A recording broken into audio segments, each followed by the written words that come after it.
नमस्कार दोस्तों, आपका अपना YouTube चैनल धर्म रस में आपका स्वागत है। आज हम लोग जानेंगे कि वन जाते समय लक्ष्मण जी उर्मिला से क्या मांगे थे। आज हम उर्मिला जी के त्याग पर बात करेंगे। नमस्कार मित्रों, बिना देरी के वीडियो की शुरुआत करते हैं। एक समय जब श्री राम जी को 14 वर्षों का वनवास हो गया तो ऐसा लक्ष्मण जी जब सुने तो माता सीता और श्री राम जी के पास पहुंचे और बोले, बड़े भैया ये सब क्या हुआ और मैं क्या सुन रहा हूं? क्या आपको माता जी वनवास दे दिया है?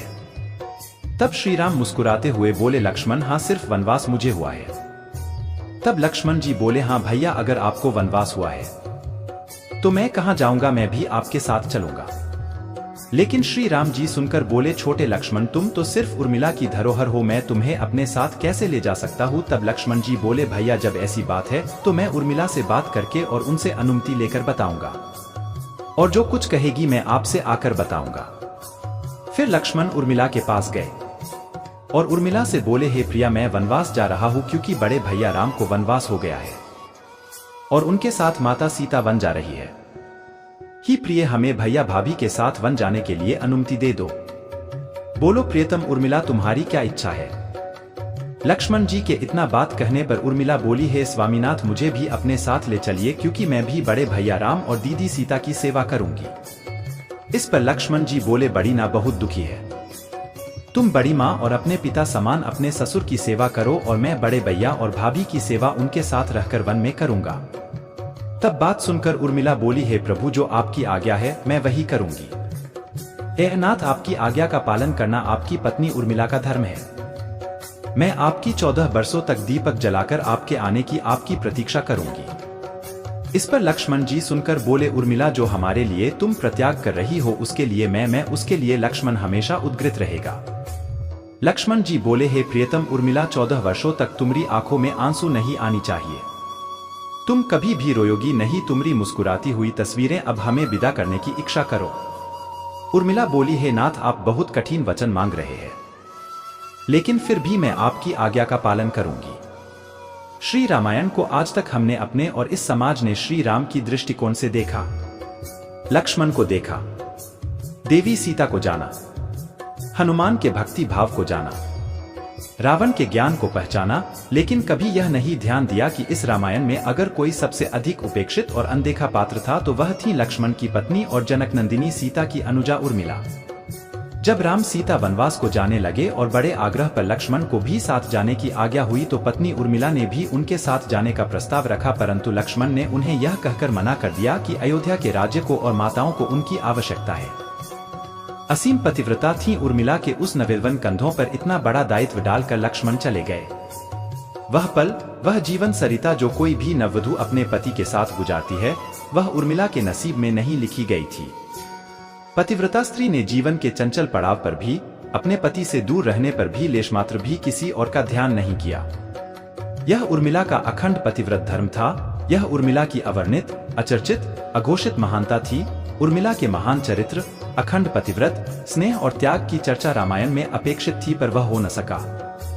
सबसे विकट क्षणों में भी उर्मिला आंसू न बहा सकी क्योंकि उनके पति लक्ष्मण ने उनसे एक और वचन लिया था कि वह कभी आंसू न बहाएंगी, क्योंकि अगर वह अपने दुख में डूबी रहेंगी तो परिजनों का ख्याल नहीं रख पाएंगी। यह कोई कल्पना कर सकता है कि अपने पति को 14 वर्षों के लिए अपने से दूर जाने देना और उसकी विदाई पर आंसू भी न बहाना किसी नवविवाहिता के लिए कितना कष्टकारी हो सकता है। कितना हृदय विदारक पल था वह जब परम पूजनीय महाराज दशरथ स्वर्ग सिधार गए, पर वचन के सम्मान रखने के लिए उर्मिला तब भी न रोई। पति के लिए पिता को किया इनकार। महाराज जनक अपनी पुत्री को मायके अर्थात मिथिला ले जाना चाहते थे ताकि मां और सखियों के सानिध्य में उर्मिला का पति वियोग का दुख कुछ कम हो सके, परंतु उर्मिला ने मिथिला जाने से सादर इनकार कर दिया, यह कहते हुए कि अब पति के परिजनों के साथ रहना और दुख में उनका साथ न छोड़ना ही अब उसका धर्म है। 14 वर्षों तक सोती रही। बहुत से लोग इस बात से परिचित हैं कि अपने वनवास के दौरान भाई और भाभी की सेवा करने के लिए लक्ष्मण पूरे 14 साल तक नहीं सोए थे। उनके स्थान पर उनकी पत्नी उर्मिला दिन और रात सोती रही। लेकिन यह बात बहुत कम लोग जानते हैं कि रावण की बेटे मेघनाद को यह वरदान प्राप्त था कि जो इंसान 14 वर्षों तक ना सोया हो केवल वही उसे हरा सकता है। इसलिए लक्ष्मण मेघनाद को मोक्ष दिलवाने में कामयाब हुए थे। रावण के अंत और 14 वर्ष के वनवास के पश्चात जब राम, सीता और लक्ष्मण वापस अयोध्या लौटे तब वहां राम के राजतिलक के समय लक्ष्मण जोर जोर से हंसने लगे।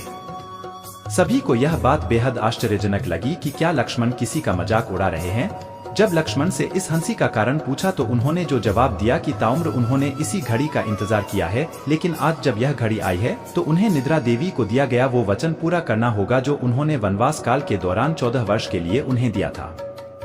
लक्ष्मण ने नहीं देखा भगवान राम का राजतिलक। दरअसल निद्रा ने उनसे कहा था कि वह 14 वर्ष के लिए उन्हें परेशान नहीं करेंगी और उनकी पत्नी उर्मिला उनके स्थान पर सोएंगी। निद्रा देवी ने उनकी यह बात एक शर्त पर मानी थी कि जैसे ही वह अयोध्या लौटेंगे उर्मिला की नींद टूट जाएगी और उन्हें सोना होगा। लक्ष्मण इस बात पर हंस रहे थे कि अब उन्हें सोना होगा और वह राम का राजतिलक नहीं देख पाएंगे। उनके स्थान पर उर्मिला ने यह रस्म देखी थी। लक्ष्मण की विजय का कारण था उर्मिला का पतिव्रत। एक और वाकया ऐसा है जो यह बताता है कि लक्ष्मण की विजय का मुख्य कारण उर्मिला थी। मेघनाद के वध के बाद उनका शव राम जी के खेमे में था। जब मेघनाद की पत्नी सुलोचना उसे लेने आई, पति का छिन्न शीश देखते ही सुलोचना का हृदय अत्यधिक द्रवित हो गया। उसकी आंखें बरसने लगी। रोते रोते उसने पास खड़े लक्ष्मण की ओर देखा और कहा, सुमित्रानंदन, तुम भूलकर भी गर्व मत करना कि मेघनाद का वध मैंने किया है। मेघनाद को धराशायी करने की शक्ति विश्व में किसी के पास नहीं थी। यह तो 2 पतिव्रता नारियों का भाग्य था। अब आप सोच में पड़ गए होंगे कि निद्रा देवी के प्रभाव में आकर अगर उर्मिला 14 साल तक सोती रही तो सास और अन्य परिजनों की सेवा करने का लक्ष्मण को किया वादा उन्होंने कैसे पूरा किया। तो उत्तर यह है कि सीता माता ने अपना एक वरदान उर्मिला को दे दिया था। उस वरदान के अनुसार उर्मिला एक साथ 3 कार्य कर सकती थी।